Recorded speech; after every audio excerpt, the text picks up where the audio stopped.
God always depicted as an old bearded man, like he is in the painting of the Sistine Chapel. The origins of how we perceive God is found within the ancient sites of Babylon, Samaria, Mesopotamia, and even Africa. These concepts and precepts predate the modern Bible, Torah and Tanakh, even some of the Egyptian texts that we've known to study throughout the years and we've grown to love. But I'm going to show you the original reason behind God as a bearded man and human origins. Sure, many of you guys are familiar with the books of Zechariah Stitchin, who was the first historian to translate the Sumerian texts, which were written in Akkadian and ancient Sumerian, which were later translated into Assyrian and then later Babylonian. If you guys are not familiar with Zechariah Stitchin, he was publishing a lot of books in the 1960s and 70s, which received a lot of academic criticism. People were saying he's not reading this correctly. What he wanted to do was make a connection between the Sumerian cultures and the modern biblical culture that we understand today, like Christianity and Islam, the Abrahamic traditions, basically. So he and other writers have been expanding this knowledge more so, especially as we have access to the media. We have writers such as Gerald Clark, who used to work with NASA and used to work with the military. We have a lot of people releasing information. Basically, our governments are not telling us the truth.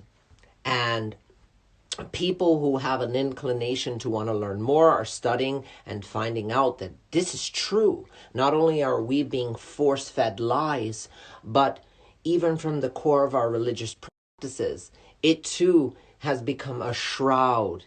And everybody is comfortable living in this shroud except for those who are truly seeking. And those who seek will find. These behind me happen to be the Dead Sea Scrolls, which for some political reason were not entered into the modern Bible.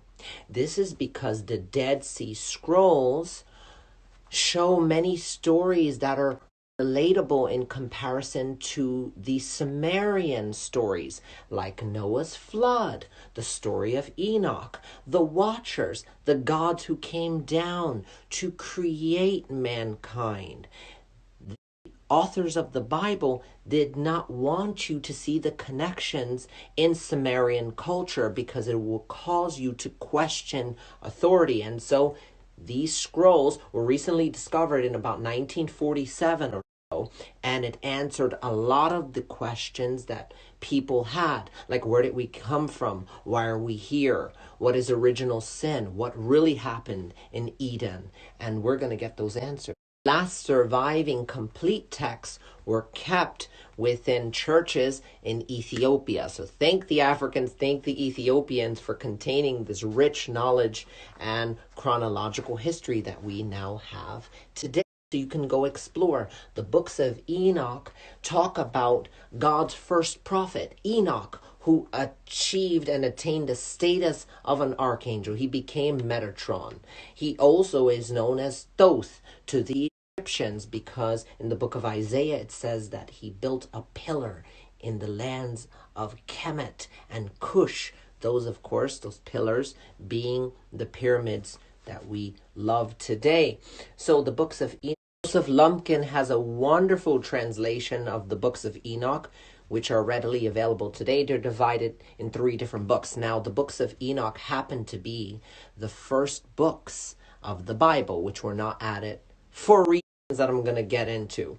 Mainly it's because these watchers, these angels, these Nephilim, who are the byproducts of angels procreating with men and women, who originally became the demigods that we know in Greek mythology. These beings were meant to be separated from your knowledge because you're not supposed to make this connection. Knowing this was dangerous. Dead Sea Scrolls contain some of the lost Gospels, which for political reasons and during the Council of Nicaea were removed deliberately so that you couldn't see the connections between these cultures.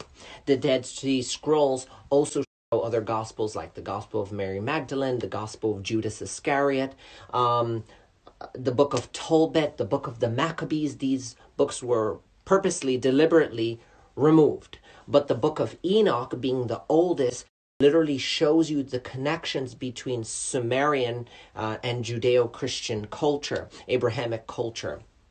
And these texts were preserved in lambskin, meant to survive the conditions of the ages.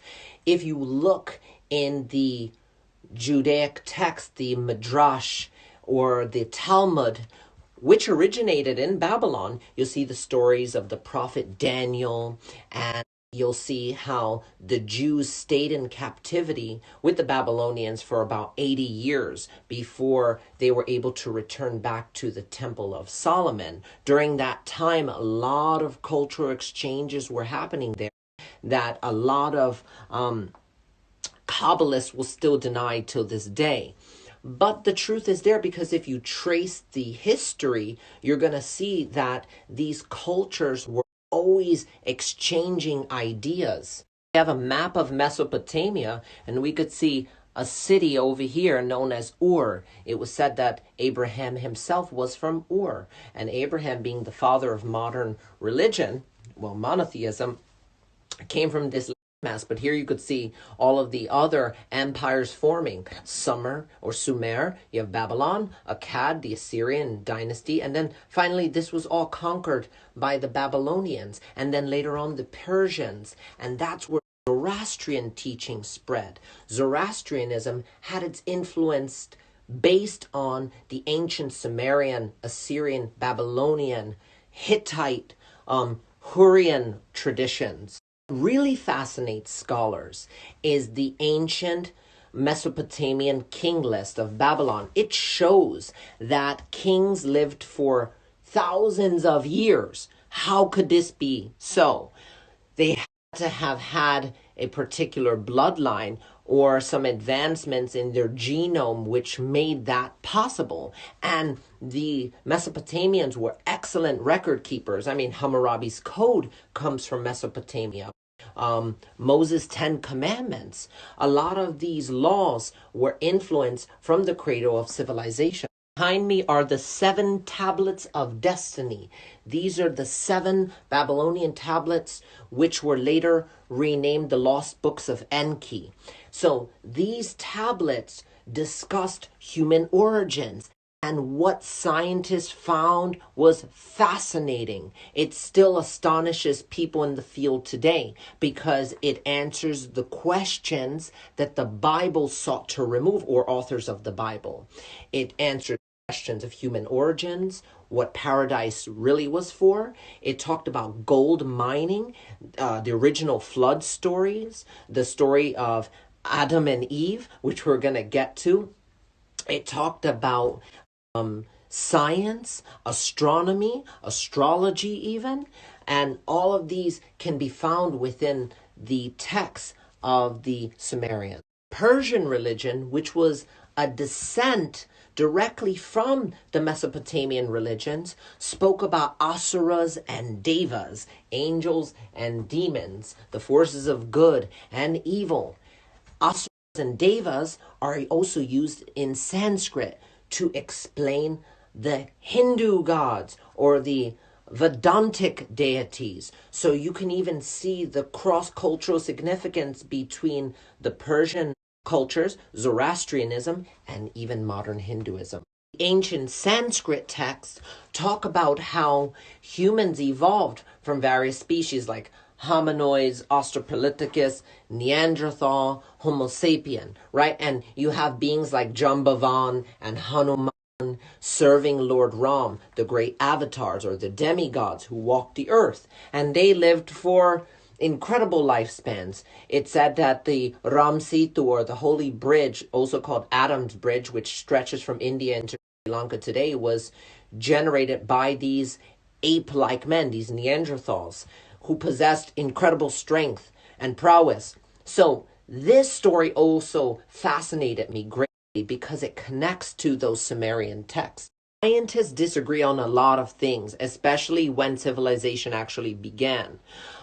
It's said that the first civilizations didn't begin until about 6,000 years ago, but this is not true because we've now discovered these monoliths in South Africa today, which showed the existence of gold mining, which occurred 200,000 years ago. So these stories are even older than we have imagined.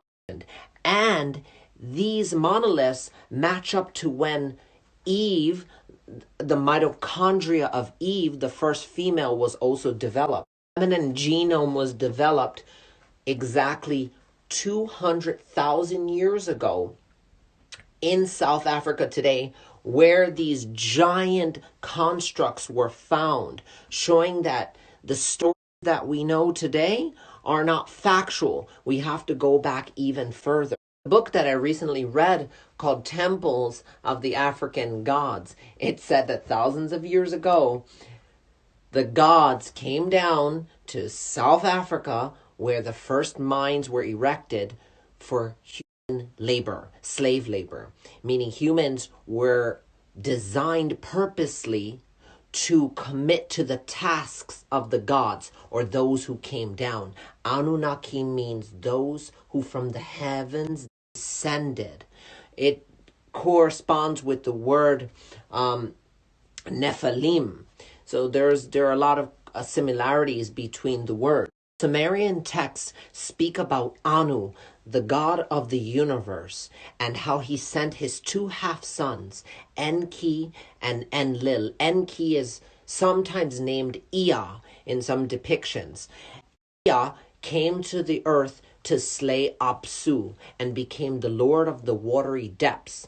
Enlil became the god of the skies. They were the sons of Anu, from the word Anunnaki, the descendants of Anu. They came here from a planet known as Nibiru, sometimes confused with planet X or Sirius B.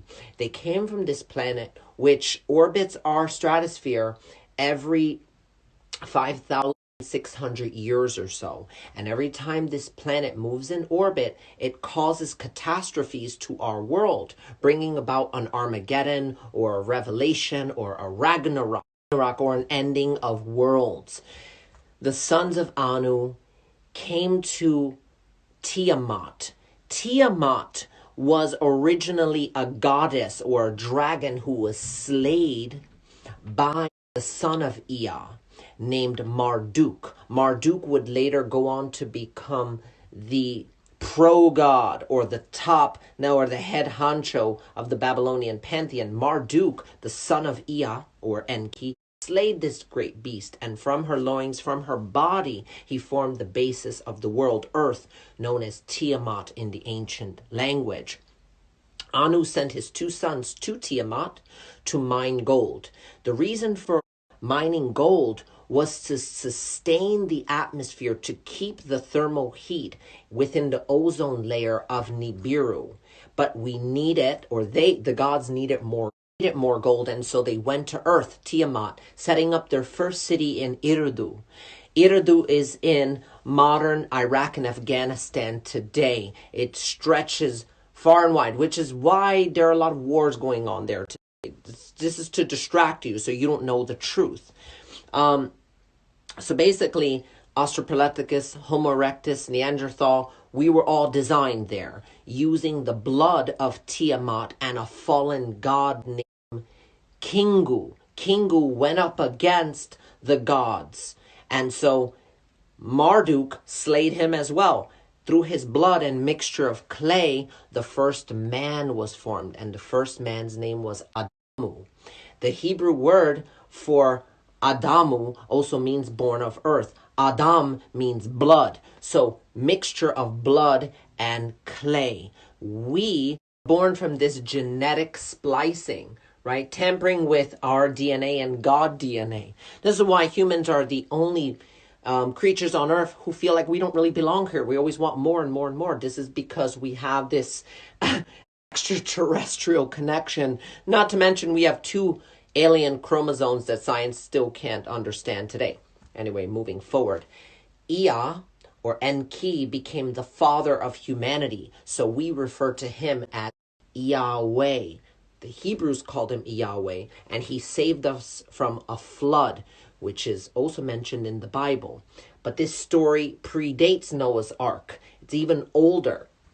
His brother Enlil got mad at us for reproducing so rapidly, so he wanted to wipe us out. But his brother saved us. And so this is why the God that we worship today is still technically Ea today.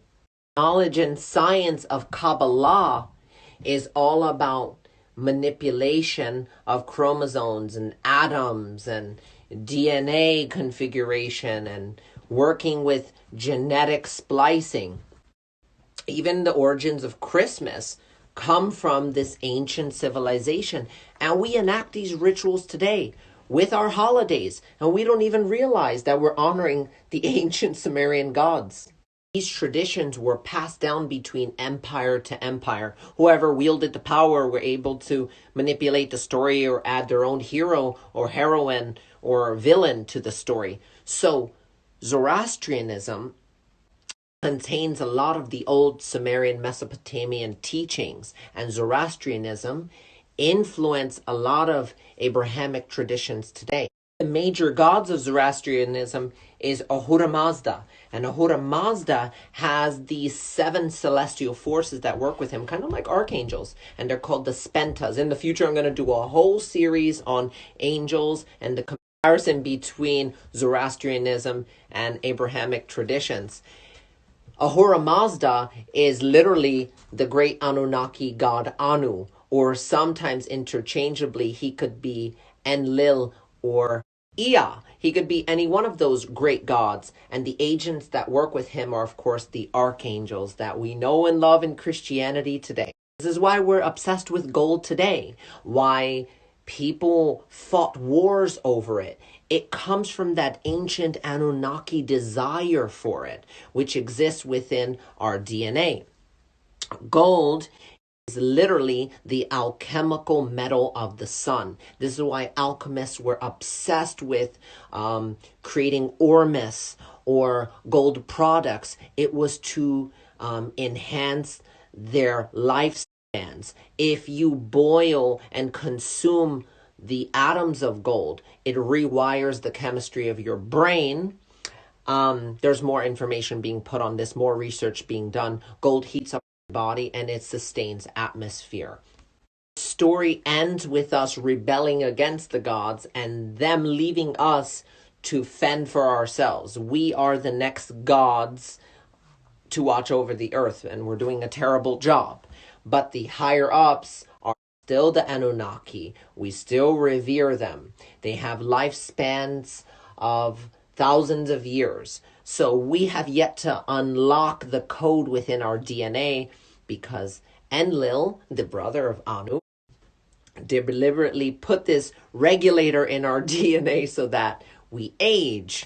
But it's said that Enki put a few tricks, put a few gadgets inside of us, like self-healing, mind over matter techniques, meditation. He gave us knowledge and wisdom so that we can unlock it ourselves. That's the goal of being here on earth.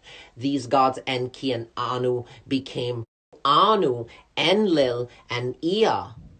Were known to the Hindus as Brahma, Vishnu, and Shiva.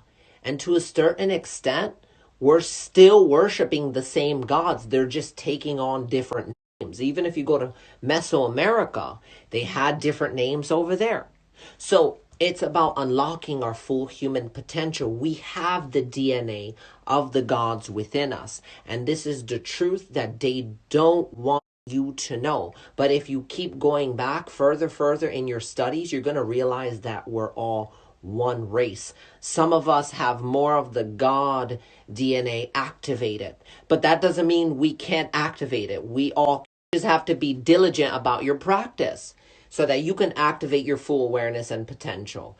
So it's said that the 27 star systems lent a portion of their genetic encodings to the gods, the Anunnaki, who seeded us in Eridu, Sumeria, Babylon, later on Atlantis and Lemuria and Poseidon, and ancient land masses that are spoken about in, say, the Iliad, Odyssey, the Timaeus, and the Critias. Ancient texts speak about great land masses that were lost to us today, places like Shangri-La, the Buddhist ancient cities where we can achieve immortality. Those are references to unlocking the full potential of your DNA and achieving your godlike status. This is why the practice of Kabbalah is so effective, because if you tune into these worlds, you're essentially unlocking dimensions within yourself. So that's some of the story. I'm going to get deeper into it later on. Thank you so much for listening. I hope you enjoyed human origins, why we're here. There is an ancient relief of a Sumerian god with a beard. Now you know why God is always seen with a beard. To wrap things up, why do Jews wear rounded hats in Orthodox teachings? Because the word Yahweh or Hashem, it's too sacred to say. But they believe that Hashem could have been wrathful because it signified the god Enlil flooding the earth. So they don't want to incur Enlil's wrath. So they unconsciously do this. Not to mention they also worship the Shabbat, Saturday, the end. Saturn is known as a ringed planet. And so Saturn, Sabbath, and also the Anunnaki used to wear these enormous hats as well. So you'll see practitioners of Orthodox Judaism also follow these traditions unknowingly. But you see how it blends into the traditions. Even acorns or pine cones, which signify the pineal glands, they're used today in the Vatican by the popes. He has acorn or pine cone staff. The mitre of the Pope symbolizes Dagon. Dagon was another name for Enki or Apsu, the Lord of the Waters. So here you could see this fish regalia still being employed by the leaders of the Vatican today. What's going on? Why don't they want us to know this? You have to ask yourself this question. This curiosity will cause you to venture into your own journey of spiritual self-discovery. Peace, love, and that's the last thing I have to say on this matter. Enjoy your studying.